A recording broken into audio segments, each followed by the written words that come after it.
Jalan biasanya cukup lama, ya karena keduanya saling memahami satu sama lain. Biasanya memang orang-orang seperti ini tidak akan pernah menuntut, ya artinya menuntut sesuatu hal yang lebih, sesuatu hal yang memang. Selamat menyaksikan, semoga bermanfaat dan dukung terus channel. Assalamualaikum warahmatullahi wabarakatuh. Kembali lagi bersama saya Kang Kubis. Pada kesempatan kali ini Kang Kubis kembali bersama sahabat semua.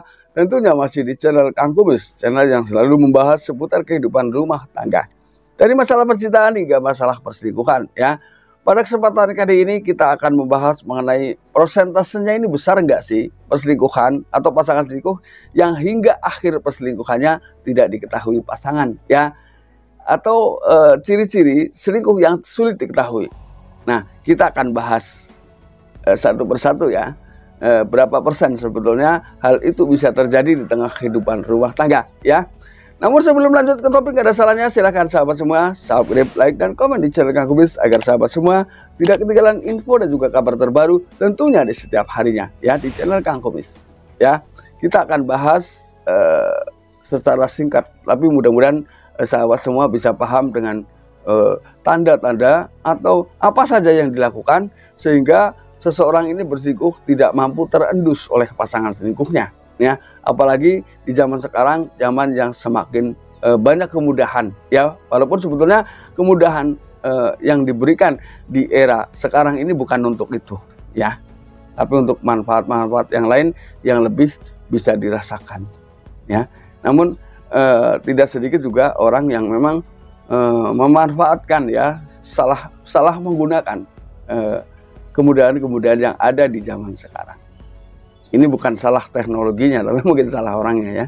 Ini yang pertama, biasanya seseorang ini menggunakan trik lama, ya, atau cara lama, yaitu dia memiliki ponsel pribadi yang memang sama sekali tidak pernah diperlihatkan kepada pasangannya sendiri, ya. Bisa jadi ada dua kemungkinan yang sama-sama kuat. Dia memiliki dua kartu atau SIM card, ya. Ini bisa jadi. Nah, bisa jadi dia memang memiliki dua ponsel. Namun yang satu ponsel ini betul-betul ponsel yang sangat-sangat dirahasiakan. Bahkan bisa jadi ponsel tersebut ditempatkan, ya, di tempat yang sangat-sangat sulit dijangkau oleh pasangan. Ini yang pertama. Langkah ini biasanya memang sering dilakukan oleh seseorang ketika berselingkuh. Hal ini memang cukup menyulitkan, ya, pasangan untuk tahu sebetulnya pasangan kita ini selingkuh atau tidak. Ini yang pertama. Kenapa sulit diketahui? Dari awalnya saja sudah sulit, ya. Ini nih hal yang mungkin dilakukan oleh seseorang yang memang melakukan perselingkuhan dan berusaha sangat-sangat rapih. Ini yang pertama, ya. Yang kedua, yaitu biasanya seseorang memiliki akun sosial media pribadi, ya. Jadi hal ini memang biasanya sulit diketahui oleh pasangan. Ini sebesar 18% orang yang berselingkuh menggunakan fasilitas tersebut. Menggunakan media sosial pribadi. Ini perlu pemahaman juga buat sahabat semua, ya. Jadi itulah yang dilakukan ketika seseorang ini sedang berusaha berbuat serapih mungkin menjalankan perselingkuhannya. Ini melibatkan hal tersebut, ya. Ini yang kedua. Yang ketiga juga seseorang menggunakan akun kencan. Akun kencan ini memang bukan hal yang aneh lagi di zaman sekarang. Ini bisa dimanfaatkan oleh seseorang untuk menjalankan perselingkuhan dengan pasangan selingkuhnya. Hal ini juga sulit diketahui oleh pasangan kita. Ini. Lalu yang keempat, ini juga banyak yang menggunakan email atau email, ya. Ini ada yang seperti itu. Jadi ketika kita ingin memahami hal tersebut, usahakan buka kunci emailnya, ya, buka kunci emailnya. Di situ akan terlihat semua percakapan-percakapan yang memang terjadi di antara kedua orang tersebut. Tentunya apapun yang diucapkan di situ atau di situ akan terlihat lebih banyak aktivitas yang dijalani berdua di dalam email tersebut. Ini kita harus paham, ya. Ini. Ketika memang di situ terjadi kejanggalan, ada kemungkinan memang dia menggunakan jalur tersebut. Ini. Kemudian yang kelima, hal yang mungkin tidak pernah Anda duga, bahwa di sini terjadi 56%. Berarti hampir separuh lebih ya, lewat 6% ya, ini menggunakan ponsel ganda. Ternyata di zaman sekarang hal tersebut masih berlaku. Nah, namun untuk memahami seseorang ini memiliki ponsel ganda atau tidak, ini juga cukup sulit.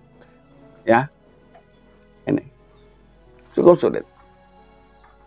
Ini ternyata memang cara-cara ini masih berlaku atau dilakukan oleh sebagian orang yang mungkin melakukan hal tersebut. Karena memang ini tingkat keamanan dan kenyamanannya lebih nyaman untuk sekedar sulit diketahui ya, hanya sekedar sulit diketahui. Namun dari tingkat ketenangan, saya yakin siapapun tidak akan tenang ketika seseorang ini sebenarnya memiliki selingkuhan, namun berusaha menutupi dengan segala cara, ya.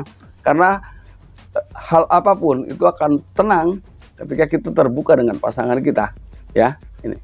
Lalu kemudian yang keenam, dia akan selalu berkomunikasi dengan waktu-waktu yang sudah ditentukan atau sudah disepakati berdua. Artinya, keduanya ini tidak akan saling menghubungi karena mempelajari keamanannya, ya. Ini tentunya. Dan hal itu juga sudah didukung dengan adanya ponsel ganda itu tadi. Jadi mereka keduanya sudah sangat-sangat paham ya dengan kondisi masing-masing.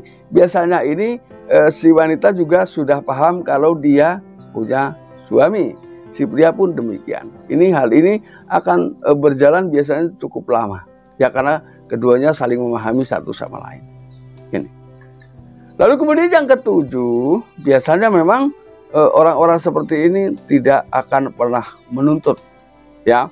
Artinya menuntut sesuatu hal yang lebih, suatu hal yang memang mengharuskan dari pasangan selingkuhnya. Ini tidak, karena ini biasanya dengan alasan menjaga keutuhan rumah tangga, ya. Namun apapun itu adalah bukan alasan yang dibenarkan, karena menjaga keutuhan rumah tangga adalah membangun rasa cinta kasih satu sama lain dengan pasangan sendiri.